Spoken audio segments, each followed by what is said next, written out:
Hi, this is Fred, and welcome back to Home for the Long Haul. If you are living on a fixed income or helping a loved one manage their retirement finances, the annual Social Security Cost of Living Adjustment, or COLA, is easily one of the most important financial announcements of the entire year. For 2027, the early projections are already rolling in, and we need to have a serious conversation about what these numbers actually mean for your wallet and your daily life. Will this upcoming increase be enough to cover the relentless rising costs of groceries, property taxes, housing, and health care? Or will it feel like yet another drop in the bucket?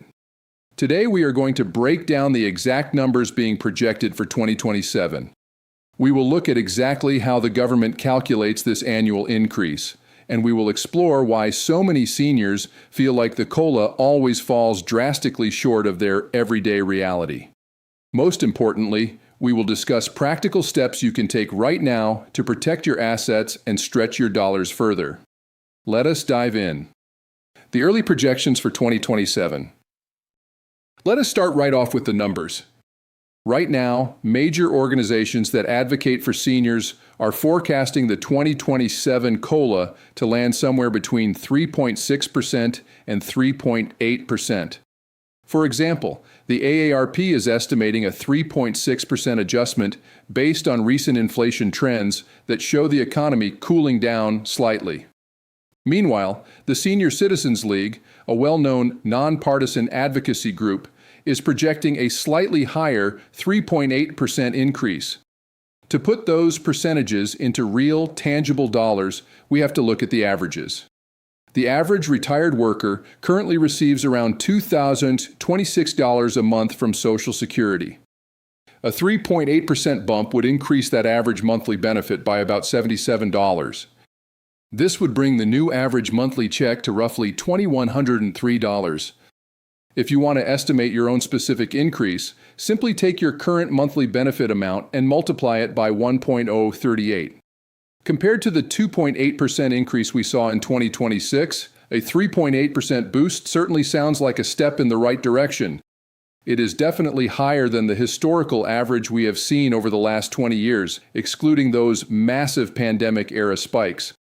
But let us be completely honest with each other. An extra $75 or $80 a month might cover a few extra bags of groceries or a tank of gas, but it rarely feels like enough when your property taxes, utility bills, and out-of-pocket medical costs are all climbing at a much faster, much more aggressive rate. How is the COLA actually calculated? You might be wondering where the government actually gets these numbers. They do not just pull a percentage out of thin air or guess based on how the economy feels. The Social Security Administration bases the annual COLA on a very specific economic gauge called the Consumer Price Index for urban wage earners and clerical workers. In the financial world, we usually just abbreviate this as the CPIW. Here is exactly how the math works. The government only looks at the CPIW data for the third quarter of the financial year.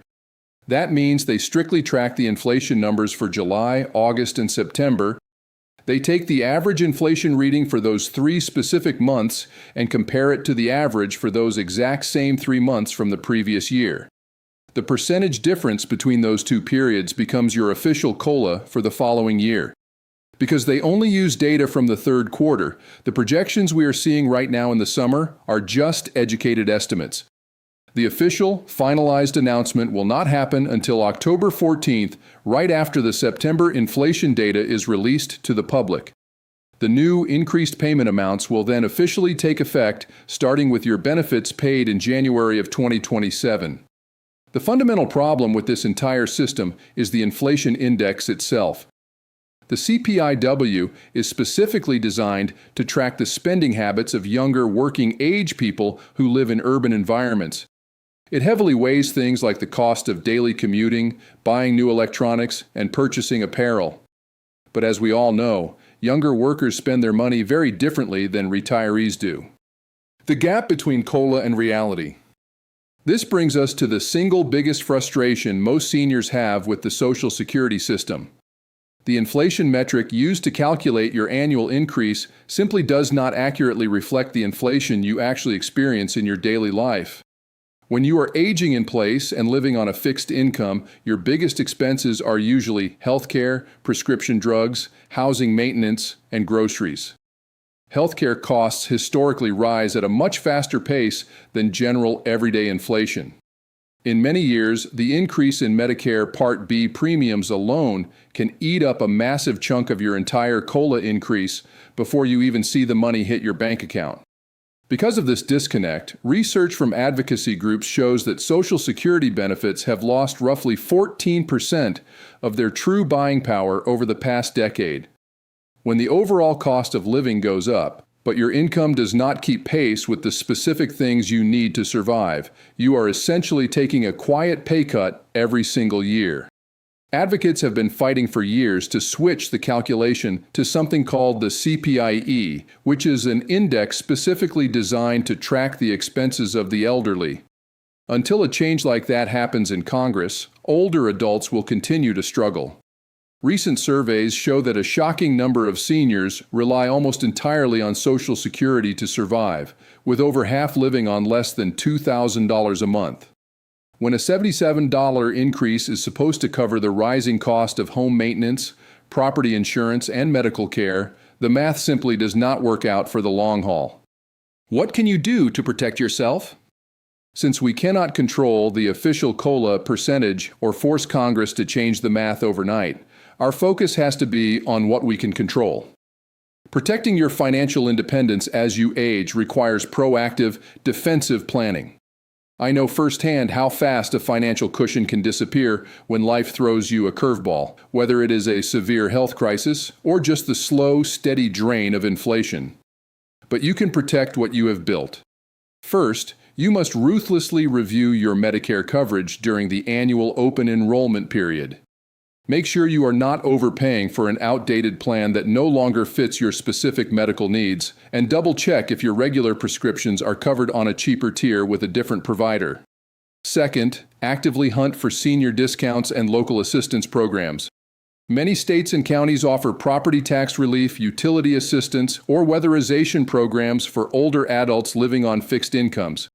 You almost always have to apply for these programs yourself, as they are rarely automatic, but doing the paperwork can save you hundreds, if not thousands, of dollars a year. Finally, think critically about how you are utilizing your home equity. Aging in place safely is the ultimate goal for most of us, but maintaining a large, older home can quietly drain your resources. Exploring ways to reduce your housing burden or leveraging your current equity to modify your home to prevent expensive medical falls might be the single best financial move you can make this year.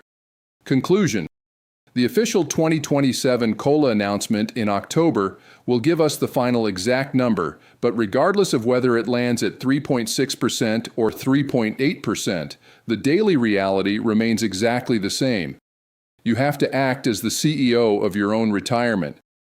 Keep a microscopic eye on your monthly budget, take advantage of absolutely every local and federal resource available to you, and stay educated on your finances. If you found this breakdown helpful and want more honest advice on aging in place and protecting your assets, please hit the like button and subscribe to the channel. We are building a community here at home for the long haul. Until next time, stay safe and take care.